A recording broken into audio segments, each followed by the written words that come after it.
అస్సలామలైకుం. రేపు మన కోవిడ్కి మోడీ గారు వస్తున్నారండి. బాగా సంతోషంగా ఉంది. పోయినప్పుడు మన గురించి కూడా మాట్లాడితే బాగుంటుంది.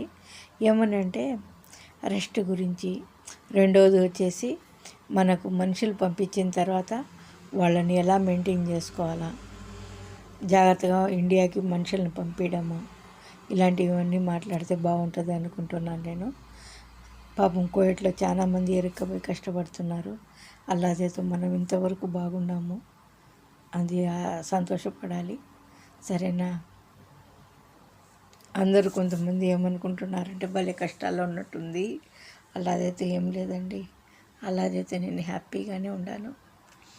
కానీ నా అప్పు తీరిపోయేంత వరకు నేను ఇండియాకి తిరిగి రాకూడదు. అది ఎంత కష్టమైనా సరే నా ఇల్లు ఇడిపించుకునేంత వరకు రాకూడదని నేను డిసైడ్ అయిపోయాను. లైక్ చేయండి, షేర్